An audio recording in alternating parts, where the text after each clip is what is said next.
So last time we talked, Yes. we talked about how you are just finishing high school. Yeah. And you've got your whole family involved in Trailhead. Mm-hmm. And you guys, some of you already have certifications, your dad. And you guys are well on your way to being like a Salesforce family. Yeah. But I think a lot of people at your age, like parents who are talking to their college age kids or high school age kids, they're concerned that going into Salesforce at this age might be too niche, or you might not get the skills or experience that most people, even my age, and especially the age of my parents, think you get out of working a typical, weekend job or what have you at maybe at a mall or at a fast food chain or whatever else. So I definitely want to talk a little bit about putting those individuals at ease and helping them better understand the skills and experience of the Salesforce path. Right. So I would definitely say that you get the experience that you get from one of those jobs, if not better. I mean, you're on meetings with different people. You have to manage your time very well. And then also just learning the software itself, like that's a very transferable skill, is like learning something new and then applying it, finding different solutions. It's kind of just like programming in general. You have to think logically, and that is a very transferable skill, whether you're doing actual development or just declarative work. Like you have to learn a lot just in order to figure out different solutions, and then you have to gather requirements from different people and then transfer that into like Salesforce terms to actually create solutions and then explain it to them or train different people. So yeah, there's a lot of communication skills that you get from that. And then obviously time management, you have to figure out how much time to put towards Trailhead or a different solution or training people actually like working on it. So yeah, it's interesting because I think, a lot of people even I've heard guidance counselors give advice about, you should work a normal job. And I think this is just a new modern age of kids coming up and realizing they don't have to follow whatever path was followed 30 years ago. And really, isn't school and these side jobs that you do to put yourself through school, isn't that all around building some sort of experience that should further you in the rest of your life? And I think up to this point we've said, well, it builds character. And and we say that just completely generically, and we have no idea what we mean other than you go to work, you learn to hold down a job and get a paycheck. And that's pretty much what you learn in a typical, weekend job as a high school kid. Now, this has changed quite a bit because when you go this direction, you have access. You don't have to go to the big city to work in the office building. You don't have to necessarily go shake hands and network at conferences in order to land some of these positions. These are, much more available than they ever have been before. Not just thanks to the internet, we've had that for quite some time, but thanks to social media and social networks and the ability to get involved in local groups and community groups online. So I think it's a lot more accessible, but now you're gaining skills that are actually applicable to what you might do for the rest of your life. Because I don't think many parents say, hey kids, you should go work a 9 to 5 or your typical weekend job, thinking I want my kid to work at a fast food chain the rest of their life. I want my kid to fold the clothes and put them on the shelf at the retail store the rest of their life. So why would you do that? Shouldn't you actually be doing things, if possible, that would actually apply to what you're doing the rest of your life? So I think that's huge. So I think another big thing, though, is how are you going to balance all this? Once again, I think most parents are willing to say you can definitely balance working the fast food job on the weekend, plus school, plus home life and all this. But for some reason, they think you can't possibly balance getting real skills and actually putting tangible, certifications on your resume. It's somehow that's too much pressure. So I guess let's talk a little bit of, you just did this and you're currently doing it. So how do you balance all that? Well, I definitely say time management is like the biggest thing. Like obviously, if you had like a fast food job or something like that, then you would have to balance like work and school like you normally would. So I would say if you have the time available, then why not get on Trailhead, which is free, obviously.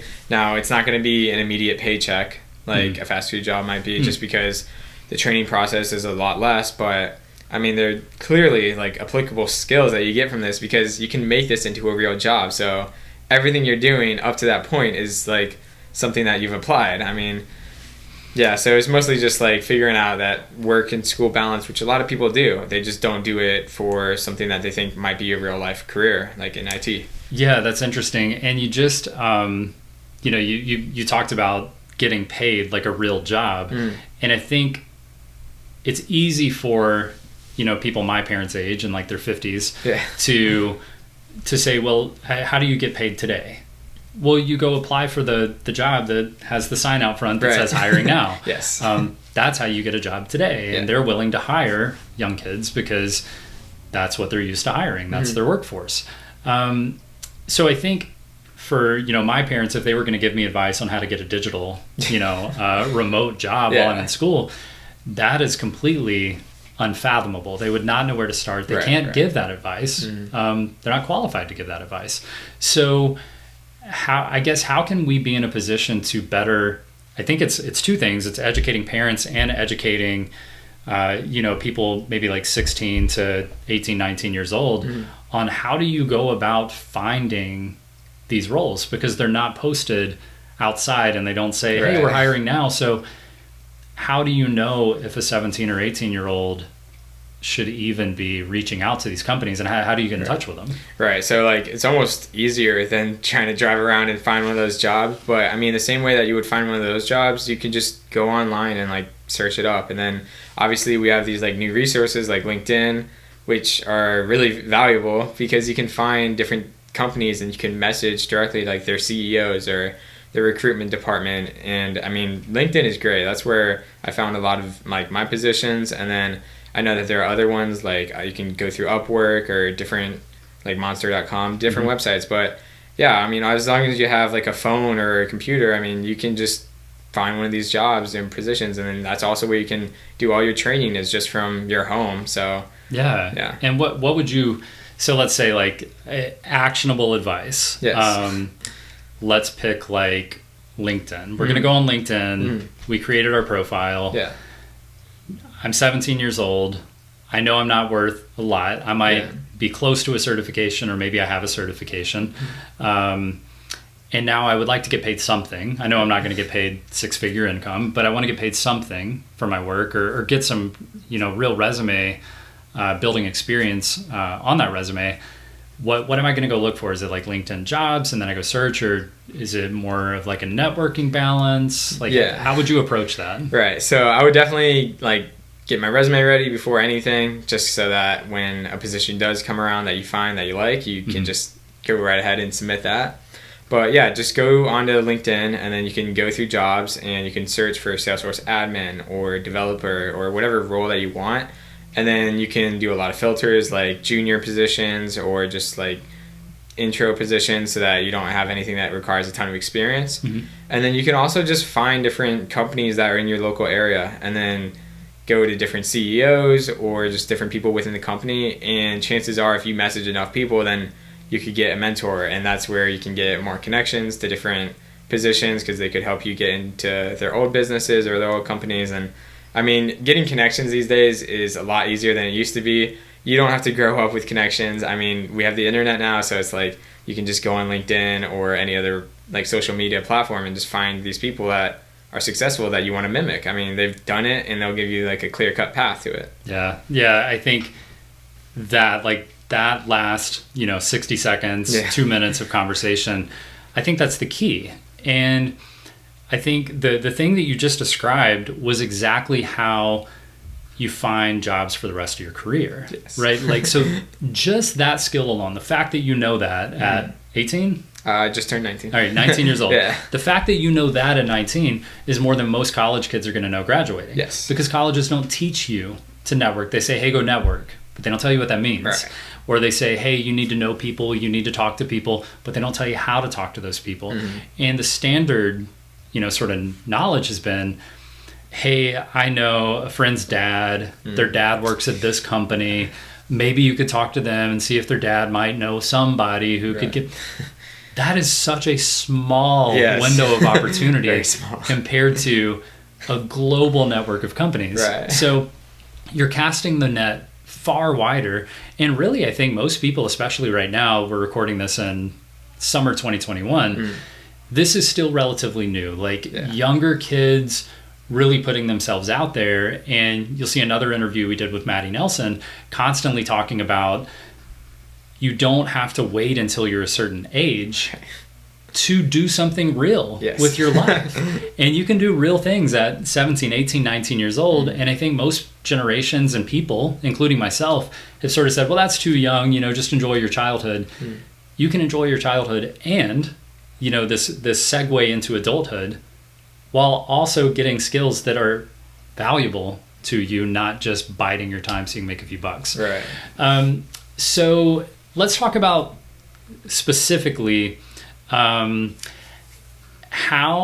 did you decide that Salesforce was the thing? Do you think there are other things that, you know, you might have friends or maybe not that are getting into other technologies or other industries or verticals where they're going, you know, Salesforce sounds cool, but there's also other options? Right. Or does Salesforce feel like sort of a clear path right now just because of Trailhead and the availability and those kind of things? Right. So for me, I mean, I have tried a couple different things, and obviously I did it when I was even younger because I was trying to figure out like what I want to do. Like, I'm just not one of those people that wanted to like waste my time like doing different things that I knew I wasn't interested in. So I was like, let's just find the thing that I want to do and then put like all of our time and all of our extra energy into it, because that'll help me get like my career started. So I'm not starting when it's too late, even though it's never too late to get started. It's just like the effort that you're willing to put into it.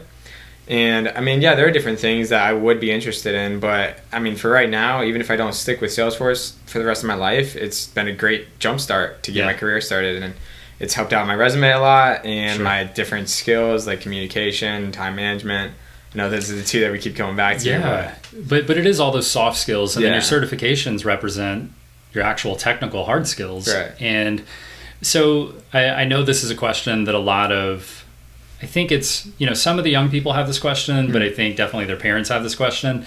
And it's, is Salesforce even going to be around? Like, are you developing all these skills for a technology that if I'm pitching this to my 15-year-old and saying, hey, you're in high school and maybe you could get a couple certifications by the time you graduate, but you may not even be working a full-time job for another 8 to 10 years. How? Because I want you to, you know, they're going to go to college because I'm going to tell you have to go to college. That's what parents do. Yes. What do you say to those parents who say, is Salesforce going to be here in 7 years? Because the technology world moves so fast that this company may not even be here. And is it even important that Salesforce be here in order for your skills to matter? Or I guess what skills are you developing that are going to be valuable regardless of Salesforce? Right. So first of all, I definitely think it's going to be around for a while, just because as of now, it's like the best CRM out there, I believe. And even if it's not around in like, say like 10 or 20 years, like something else will probably take it over, and it'll probably be pretty similar, just because as of now, like Salesforce is the best. So, I mean, everyone that's in Salesforce will probably just transfer to that new CRM. And then if you're like a developer or something and you've learned a coding language, like you can pretty much go to any different software. It's not really restricted to Salesforce. Now, obviously they have their own features that are restrictive to Salesforce, but I mean, the different skills you learn, like communication and time management, and then just like logical thinking, that is transferable to pretty much any position, like whether it's in IT or not. But I definitely think IT is like the way that the world is moving, and it has been for a while. So, you know, getting able to work from home and stick with IT, I definitely think it's like a successful position to be in. Yeah, and I would obviously agree with that. And to the effect of, will Salesforce be here in 20 years? Yeah. In all likelihood, yes. I mean, if you actually do the research and look at their market share of, you know, their revenue, how their revenue increases quarter by quarter, their market share of really the CRM industry in general, it's sort of incredible. Now, could something go south? Of course. Yeah. But it doesn't happen overnight, and it doesn't happen over the course of a couple of years. So when we see that transition coming, you're now comfortable studying online, learning a skill, getting certified on a particular platform. Right. You could absolutely see the new platform coming, or maybe it just excites you and it's not replacing Salesforce, but it's just exciting. Yeah. and you could easily get on their training platform, get a couple of certifications there, and all these skills from, you're not listing that you worked at McDonald's, flipping burgers. You're not listing that you worked at the local mall folding shirts. You're listing that you are a Salesforce contractor for X number of months or years with multiple tech-based certifications. And that alone proves that you are capable of doing that again in another platform. So I think it's a no-brainer, and I completely agree. I think Salesforce will be here 20 years from now going strong. I also think that the skills that all of us, whether you're 17 or 57, you're getting skills that are going to transfer into the next platform.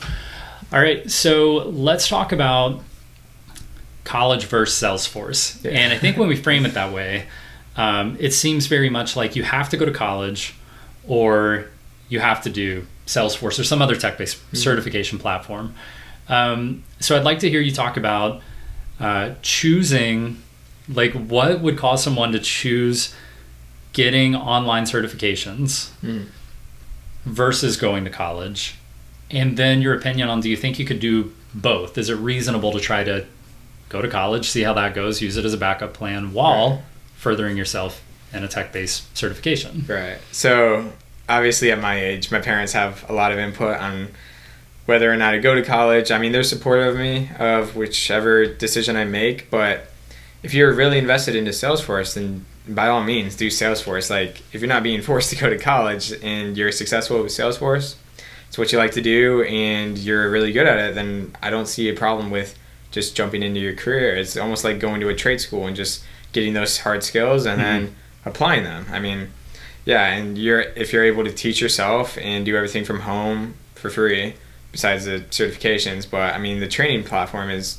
Trailhead, that's free. So I definitely see the good part of just going ahead and doing that. So if you do need to go to college, or if you're really interested in computer science or business, then again, go for that. I mean, you kind of just have to go in whichever way you kind of feel like you're being called to go. So if you're really into Salesforce, then go for it. Go ahead and do that. But if you want to get like an education and do the certifications, or if you want to go ahead and get that business degree or computer science, you want to learn code through college, then I mean, the choice is really up to you. But personally for me, I am going to go ahead and do both at the same time because I believe I can. I mean, I'm taking some classes online to hopefully finish them up quicker, give myself more time to work on the side, and if I'm not able to work as much, I can still always do an hour on Trailhead, kind of just blend it into my classes like I did in high school. I mean, even if it's only an hour a day, that's, as long as it's consistent, then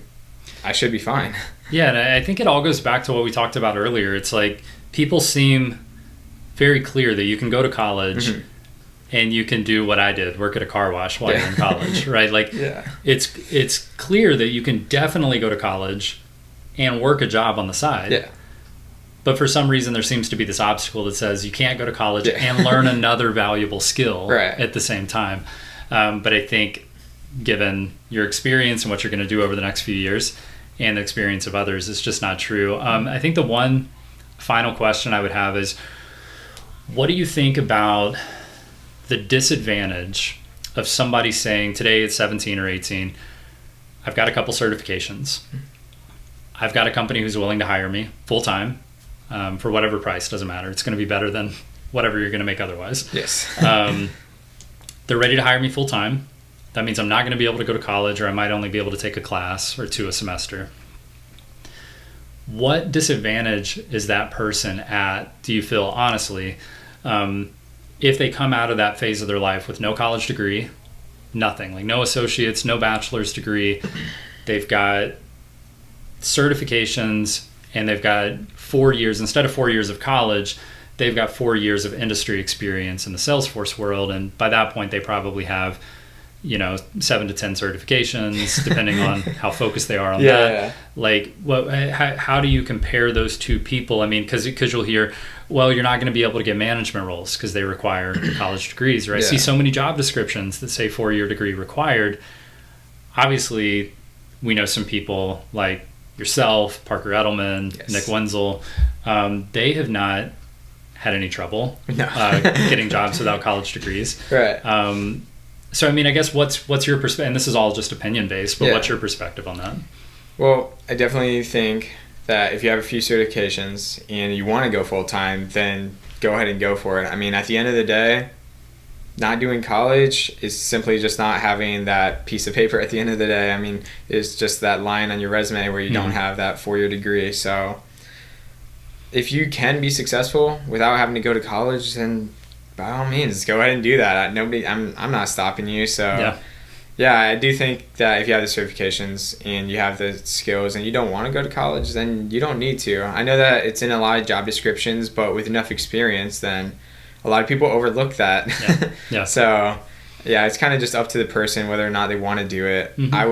I'm going to go to college just because I do want to learn more about business and like the business side of Salesforce, so that I'm not just really technically sound. I also want to be able to like think long term for like somebody's business while I'm also creating solutions for them. I don't just want to be really good at coding. I need the people skills as well, which you obviously get from like classes like public speaking and just like different intro to business classes. Yeah, that's perfect. And I think it comes down to that.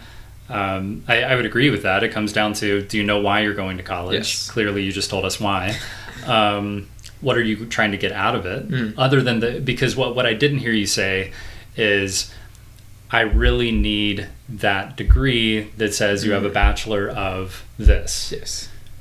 You said there are specific classes and things that I want to get exposure to because I think those are also going to further my career. Right. So truth be told, whether or not you graduate in 4 years, whether or not you ever graduate, just the fact that you're able to get those, you're once again trying to get skills. Yes. And you're going to specific classes trying to further yourself with skills that you're learning. So I think that's huge. If you know why you're going to college and you have direction, then it makes perfect sense to go to college. If you have no idea why you're going and you're selecting the classes that seem to be the easiest to pass, and you're just trying to skate through, maybe not. Then you might need to second guess why you're going in the first place. Well, that's awesome. So any last notes you would throw in there for us? Yeah, I mean, what you just said was really great. I mean, I'm obviously going to gear my electives and what I can towards like computer science classes, like learning a language if I can in college. I think that'd be very valuable to me. But again, it's not necessary. And if you are just going to get a degree because you think that's what you need to be successful, I mean, that's just not true anymore. You don't need a degree to be successful, and you see that in a lot of examples like Parker.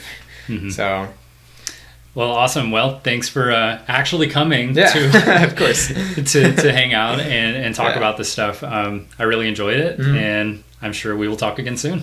Awesome.